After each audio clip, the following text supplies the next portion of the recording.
저는 여러분과 함께 신앙이란 무엇인가? 이와 같은 제목으로 오늘 은혜를 나누고자 합니다. 신앙이란 과연 무엇일까요?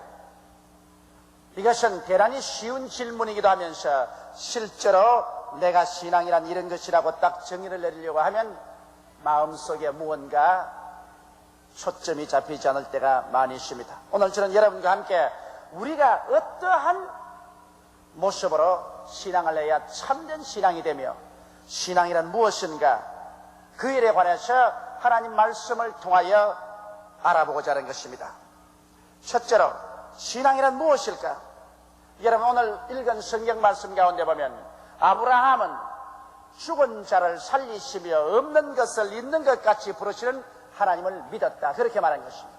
바로 성경에는 아브라함이 우리 믿음의 조상이라고 말했기 때문에 우리가 아브라함의 믿음의 모범을 따라서 믿는 것이 참된 신앙이 되는 것입니다. 그러면 아브라함은 죽은 자를 살리시는 하나님을 믿었다고 말했었으므로 죽은 자를 살린다는 것은 창조적인 기적이 아니고는 절대로 죽은 자를 살릴 수가 없는 것입니다. 오늘날 사람들은 의학이 발달되어서 수많이 병든 사람을 고칠 수는 있지만 죽은 자를 살린다는 것은 생각할 수 없는 것입니다. 이것만은 하나님의 영역에 속한 것이요 창조적인 기적이 아니고는 생각할 수가 없는 것입니다. 그러면 죽은 자를 살린다는 것은 바로 창세기적 역사인 것입니다. 이러므로 우리가 신앙한다는 것은 기적을 행하시고 창조를 행하시는 하나님을 우리 신앙의 대상으로 삼는 것이 신앙인 것입니다. 창세기 1장에 보면 하나님께서 천지와 만물을 지으셨다고 말한 것입니다. 땅이 공하고 혼돈하며 흑암이 깊음이어 있고 하나님의 신이 수면에 운행하실 때 하나님께서 빛이 있으라 하시며 어두움이 사라지고 빛이 생겨난 것은 창조적인 기적입니다. 하나님께서 궁창에 생겨나라 하시며 하늘 위에 물과 땅 아래 물로 나누어지고 궁창에 생겨난 것은 창조적인 기적입니다. 하나님께서 천하의 물이 한 곳으로 모이고 묻이 드러나고 각종 열매 맺는 나무와 풀이 생겨나라, 그대로 된 것은 창조적인 기적입니다. 어찌 기적이 아니고 하나님 명령 한마디에 해와 달과 별들이 생겨나서 비추게 될 것이며 하나님의 창조적인 기적이 아니고 공중에 새들이 나르고 물속에 형형색색의 물고기들이 헤엄치며 놀게 되는 것은 기적 아니고 무엇이겠습니까? 하나님께서는 말씀으로 짐승들을 지어 땅에 기게 하시고 최대의 기적으로서 혈구로 사람을 빚으시고 하나님께서 생기를 불어넣으시니 하나님의 형상과 모양을 닮은 사람이 지어지되 남녀가 지어졌다고 한 것입니다. 바로 이와 같은 것은 창조적인 기적인 것입니다. 이러므로 우리가 신앙이라는 것은 기적을 행하시는 하나님을 믿는 믿음을 가져야 이것이 참된 신앙이 되는 것입니다. 오늘날 소위 말하는 신신학자들이나 현대주의자들은 이 성경 가운데서 하나님의 기적적인 사건은 모조리 다 뽑아버리고 이것은 신화라고 말하는 것입니다. 그렇다면 신앙은 사라져버리고 마는 것입니다. 기적을 전제 조건으로 하지 않는 신앙이란 신앙일 필요가 없습니다. 인간의 이성이나 과학으로 모두 다 해석할 수 있는 것이라면 이것은 신앙할 필요가 없는 것입니다. 이렇기 때문에 신앙이란 기적을 전제 조건으로 삼는 것이며 오늘날 또 이 하나님께서 우리 가운데 살아계시기 때문에 우리가 그 신앙을 활용할 때 우리 가운데 기적이 일어나는 것을 믿어야만 할 것인 것입니다. 그뿐 아니라 신앙이란 것은 하나님 말씀에 기본해서 하나님을 믿는 것입니다. 신앙이란 막연하게 허공을 잡고서 믿는 것이 신앙이 아닙니다. 로마서 10장 17절에 보면 믿음은 들음에서 나며 들음은 그리스도의 말씀으로 말미암았다고 했으므로 창세기의 말씀으로부터 요한계시록까지 하나님의 기록된 말씀을 믿는 것이 신앙인 것입니다. 새하늘이 무너지고 이 땅이 꺼져도 내가 일러준 말은 1.1획도 변하지 않는다고 예수께서 말씀하신 것입니다. 이러므로 하나님 말씀이나 또한 기도할 때 성령께서 우리 마음속에 주시는 약속의 말씀, 이 약속에 기반해서 믿는 것이 신앙인 것입니다. 약속의 말씀도 없이 허공을 쳐다보고 그대로 주먹을 휘두르면서 아무리 믿습니다 구함쳐도 이것은 신앙이 되지 못하고 감정에 불과한 것입니다. 그뿐 아니라 신앙이란 또한 하나님의 성령의 역사가 나타나야 신앙이 되는 것입니다.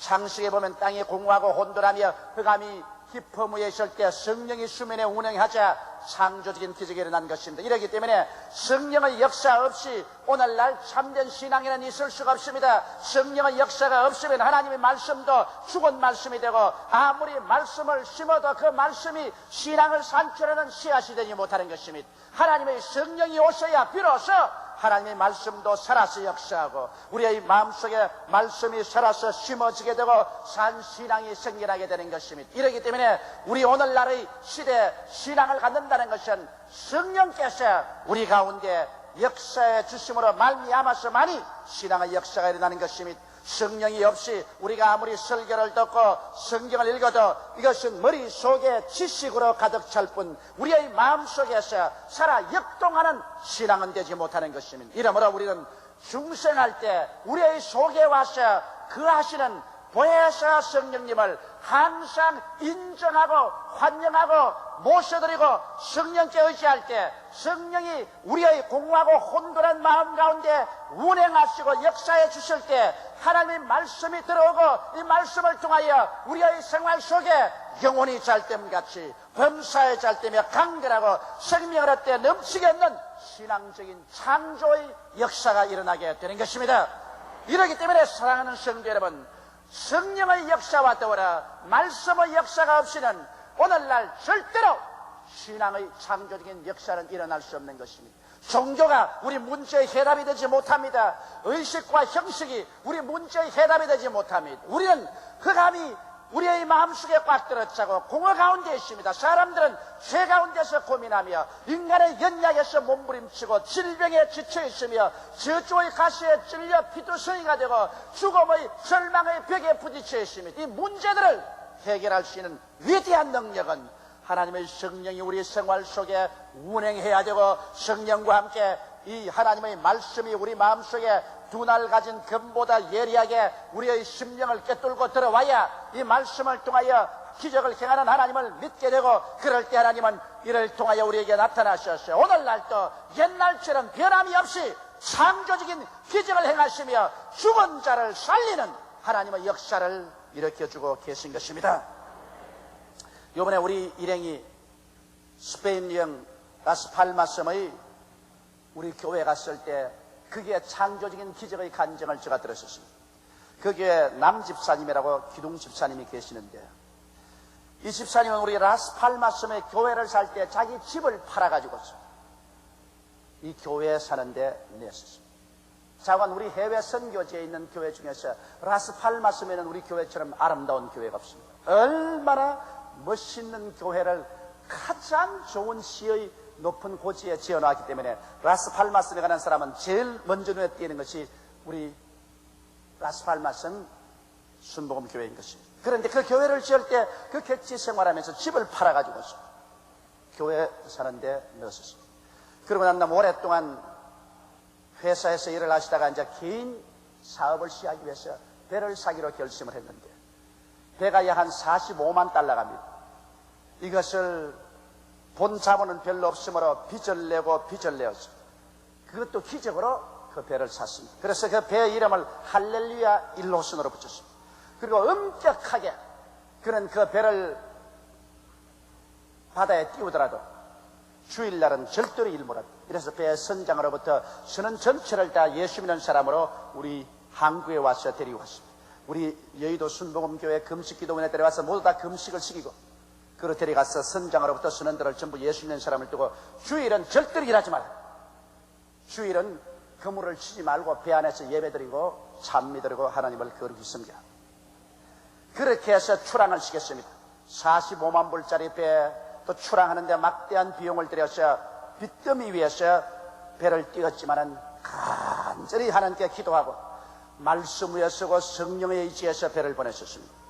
보통 배가 한번 출항하면 한 70일 동안 조업을 하는데 그래서 고기를 잡아오면 대개 한 30만 불 정도 잡아옵니다. 그러면 출항 비용하고 다 떼면 겨우 유지될 정도입니다. 그런데 요번에 이 남집사님 배는 배가 떠나간 지 한 40일 만에 하나님의 기적이 일어나서 태서양상에서 오늘날까지 배가 나가서 잡은 고기 중에 최고 기록으로 70일도 안 되는 그 반의 40여일 만에 약 70만 불의 고기를 잡았었습니다.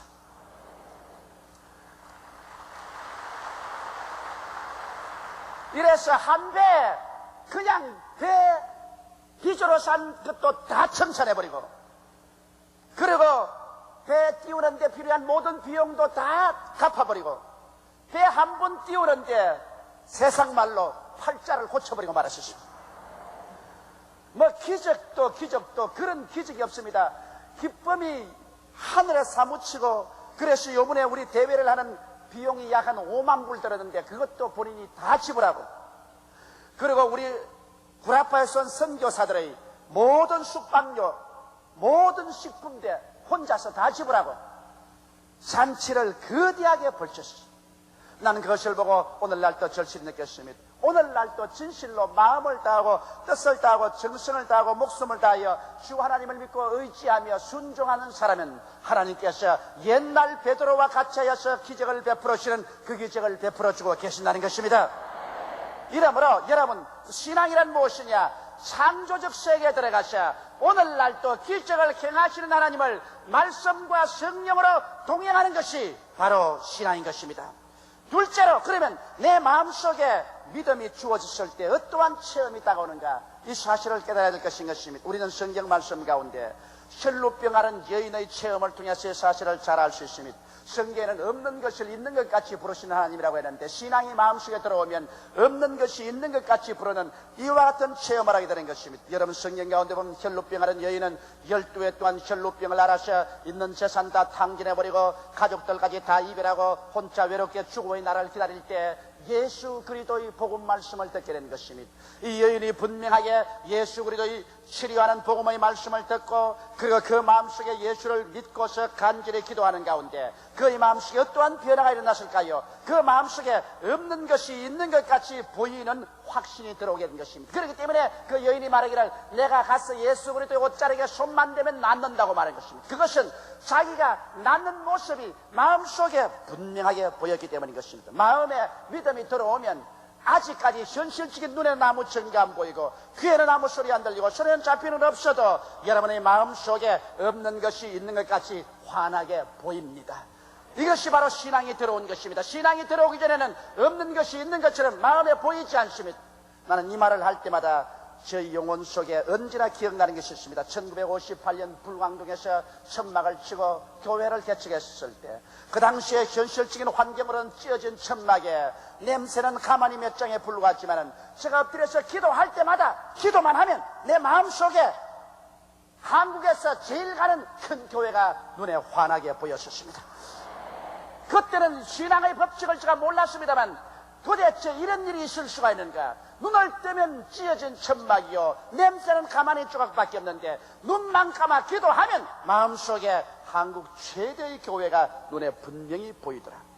마음속에 없는 것이 있는 것 같이 보인, 세월이 지나고 보니까 내 마음속에 보인 그대로 이루어지고야 마는 것입니다. 이러므로 신앙이란 여러분이 기도할 때 없는 것이 마음속에 환하게 보이게 될 때 믿음이 들어온 것입니다. 이 혈루병 앓은 여인은 자기가 아직 혈루병이 낫기도 전에 이미 예수의 옷자락에 손만 대면 낫는다는 것이 마음속에 환하게 보였었습니다. 그 다음 신앙이 우리 마음속에 들어오면 없는 것이 있는 것 같이 마음속에 확신이 들어옵니다. 마음에 불안하고 초조하던 것이 싹 사라져버리고, 환경을 보면 비바람치고 아직 거센데 내 마음속에는 없는 것이 있는 것 같이 확신이 되어서 이미 응답받은 것으로 마음속에 평안이 들어와 버리고 마는 것입니다.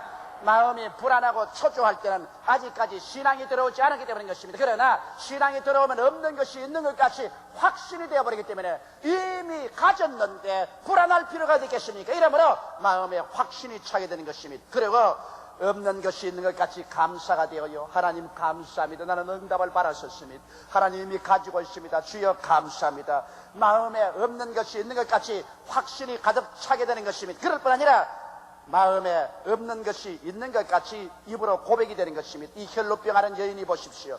아직 병이 낫기도 전에 그런 말하기를 내가 예수 그리스도의 옷자락에 손만 대면 낫는다고 자꾸 입으로 시인을 했었습니다. 이것은 왜냐? 없는 것이 있는 것 같이 마음에 보여지고 확신이 되고 감사하기 때문에 입으로 시인하지 아니할 수가 없는 것입니다. 없는 것이 있는 것처럼 시인이 되는 것입니다. 여러분, 우리는 5년 전부터 우리 교회가 50만 성도에 도착할 것을 입으로 시인하고 왔습니다. 그것은 왜냐? 우리가 기도할 때 마음속에 확실히 보이기 때문에.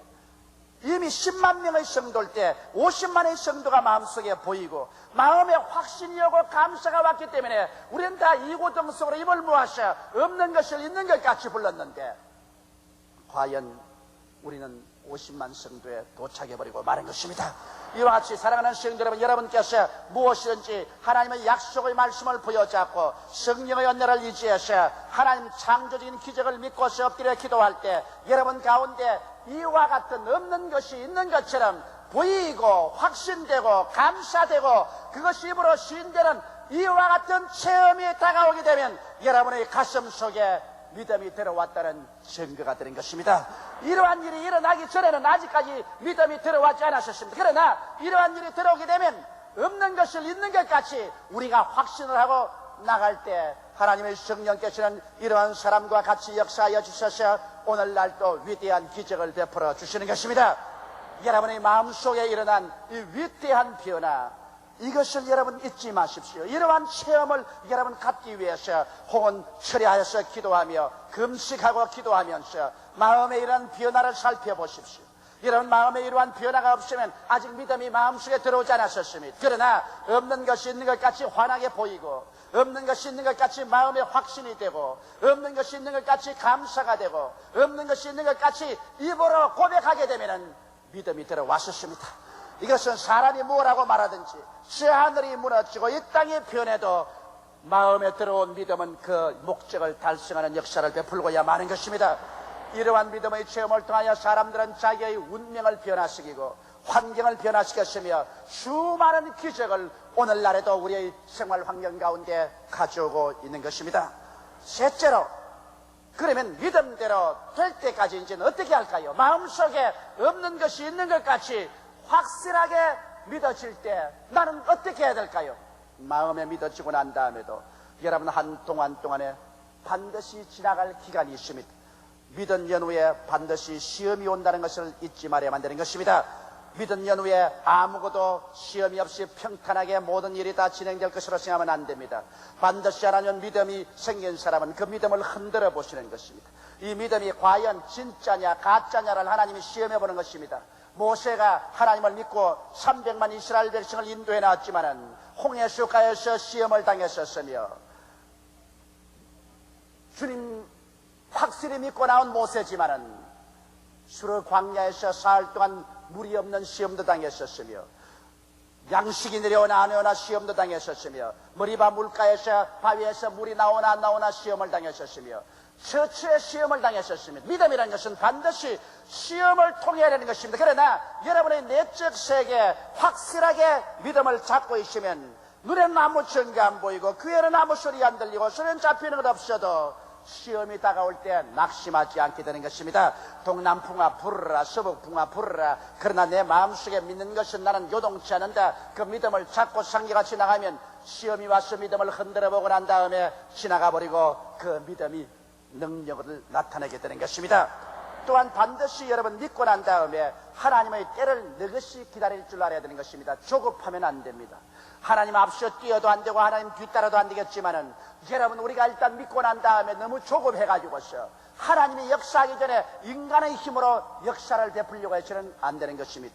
고구마를 심어놓고 난 다음에 매일같이 고구마가 열리는가 뿌리를 뽑아보면은 나중에 죽어버리고 마는 것입니다. 어떠한 사람의 벼농사가 빨리 되라고 해서 목을 전부 다 뽑아놨더니만 다 하얗게 말라버렸다고 말하는 것입니다. 신앙도 이와 같이 믿고 난 다음에 하나님께 맡겨야지 내가 하나님의 역사를 하려고 하면 안 되는 것입니다.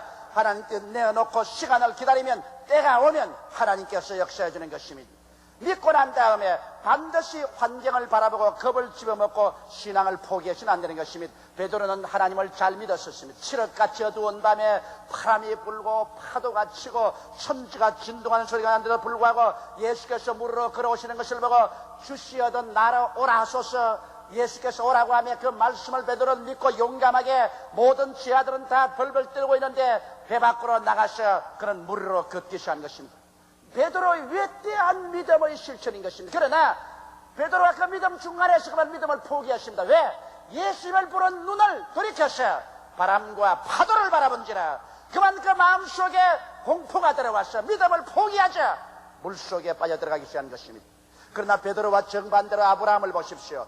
아브라함은 그 나이가 100세가 되고 그 아내의 나이 90이 되었어. 자기 몸의 죽은 것 같음과 아내의 태의 죽은 것 같음을 알고도 믿음이 약하여 지지 아니하고 믿음의 구석에 서서 하나님이 약속하신 것을 반드시 이룰 줄 믿었다고 성경은 말한 것입니다.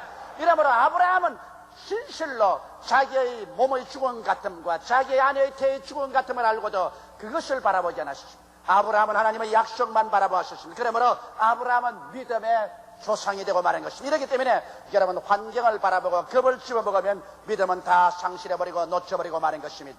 그리고 우리가 믿고 난 다음에 응답이 올 때까지 계속해서 하나님께 영광을 돌려야 되는 것입니다. 하나님께 감사를 돌려야 돼요. 이미 없는 것을 있는 것 같이, 안 받은 것을 받은 것 같이 생각하고 우리 아버지 하나님께 감사와 찬송을 넘치게 드려야 되는 것입니다. 오늘 사실 우리의 기도는 더 많이 하나님께 감사하고 찬송하는 기도를 드려야 되는 것입니다. 성경은 말하기를 감사로 제사를 드리는 자가 나를 영화롭게 하느니 그 행위를 옳게 하는 자에게 하나님의 구원으로 보이리라고 말씀한 것입니다. 이러므로 너무 많은 사람들이 하나님께 나와서 원망하고 불평하고 탄식하고 요구하는 기도만 하고 감사의 기도를 많이 하지 않습니다.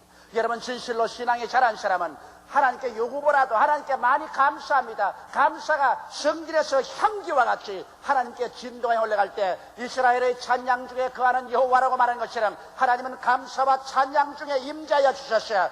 우리가 구하지 않은 것조차도 응답하여 주시는 것입니다. 성경은 말하기를 여호와를 기뻐하라. 제가 내 마음의 소원을 이루어 주시라고 했어요. 우리가 하나님께 감사하고 찬양하고 기뻐하면 우리 마음속의 소원을 하나님이 미리 벌써 알아서 분별했어요. 그 소원을 이루어 주시겠다고 약속하신 것입니다. 이러므로 감사와 영광을 돌린 것 잊지 말아야 되는 것입니다. 그리고 때가 오면 담대하게 실천하십시오. 이 라스팔마스의 남집사처럼 때가 오면 하나님의 사업을 위해서 헌신할 때가 왔었을 때 그는 담대하게 실천했습니다. 사람이 객지에 살면서 자기 집을 팔아가지고서 하나님의 성전이라는 데 몽땅 바쳐버린다는 것은 이거 여간 담대한 신앙이 아니고는 할 수가 없습니다. 말은 쉽지만은 행위를 옮기기는 힘이 드는 것입니다. 그러나 이 사람은 때가 올 때 자기의 사정을 돌보지 않고 담대하게 자기 집을 팔아서 하나님의 성전 사는데 넣어버리고 마는 것입니다. 담대하셨습니다. 그가 배를 내보낼 때 지금 빚을 태산같이 짊어지고 배를 태서양 띄우면서도 주일날은 조업하지 마라. 월요일 날부터 토요일까지는 그물을 던지되 주일날은 바다 위에 배 그냥 띄워놓고 예배만 드리라. 이거 담대한 실천이 아니고는 도저히 할 수가 없는 것입니다. 하나님께서 그 가상스러운 담대한 신앙을 보았기 때문에 베드로와 함께 배에서 그물을 던진 예수께서 오늘날도 할렐루야 이로이 배에서 주님이 함께 그물을 던져서 기적을 베풀어버리고 말한 것입니다. 이러므로 때가 오면 여러분께서 담대한 믿음으로 용기를 가지고 실천할 줄 알아야 되는 것입니다. 오늘날 사람들이 성수주일도 하지 아니하고 담대하게 하나님께 11조도 드리지 못하고 담대하게 그리스도의 말씀도 전가하지 못하고 언제나 세상과 신앙 가운데 양다리를 걸치고 이것도 저것도 아닌 주저하는 그러한 생활 가운데 있으면 이러한 사람은 결코 하나님의 기적을 바라볼 수가 없을 것입니다. 그러나 여러분께서 죽으면 죽고 살면 살겠다. 나는 주를 위해서 담대하게 뛰어들어가겠다. 흥하든지 망하든지 승하든지 쇠하든지 살든지 죽든지 나는 주의 편에서 살겠다. 요수아와 갈렙 같은 신앙을 가지고서 나아가면 오늘날 또 하나님께서는 보좌에서 뛰어내려와서 여러분의 손목을 잡고 함께 진행하여 주시는 것입니다. 성경은 밝히 말합니다. 믿음이 없이는 기쁘시게 뭐라느니 하나님께 나아가는 자는 그가 반드시 살아계신 것과 그를 간절히 찾는 자에게 복 주시심을 믿으라고 말씀하고 있는 것입니다. 사람들은 종교를 믿습니다.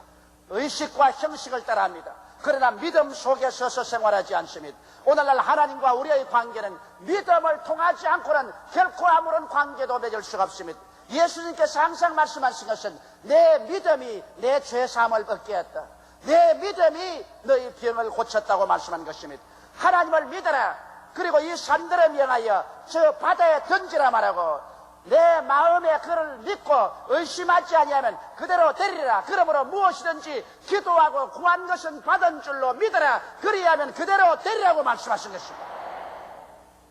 믿음은 가장 위대한 힘을 발휘하여 오늘 여러분과 나의 운명과 환경을 변화시키는 것입니다. 하나님께서는 각 사람에게 분량대로 이 믿음을 주셨습니다. 오늘 이 믿음은 말씀을 통하여 성령의 역사를 통하여 우리의 생활 속에 나타납니다. 우리는 하나님이 기적을 행할 것을 알고 이 믿음을 활용하고 나갈 때 오늘날도 옛날처럼 하나님께서 나타나 주셔서 홍해수를 가르고 요단을 가르며 여리고를 무너뜨리며 죽은 자를 살리는 기적을 베풀어 주시고 계신 것입니다.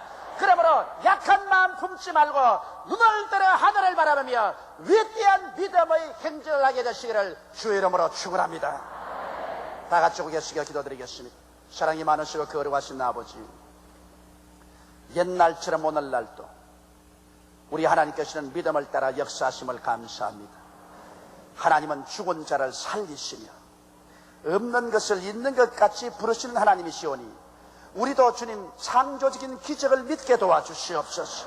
말씀을 통하여 성령을 통하여 믿고 없는 것이 있는 것처럼 마음에 확정될 때까지 그것이 보여지고 확신되고 감사되고 입으로 시인하게 될 때까지 기도하게 도와주시옵소서. 마음의 믿음이 발생하게 하시고 그 믿음을 쫓아 우리는 인내하고 하나님의 때를 기다리고 감사하고 환경에 흔들리지 말고 담대하게 실천함으로 오늘날 또 우리 성도들 생활 가운데 죄가 용서함 받고 성령으로 충만함 받으며 병에서 치료함을 받고 환경의 저주에서 노연함 받으며 사망에서 영생을 얻는 기적을 체험하게 하여 주시옵소서. 문제가 해결되어서 모두 다 영혼이 잘됨같이 범사에 잘되며 강건하고 생명을 얻되 넘치게 얻어 남에게 구워주고 나누어주고 도와주고 세계를 보고 많은 대열에 서게 도와주시옵소서. 예수님 이름 받들어 축복하고 기도드리옵나이다. 아멘.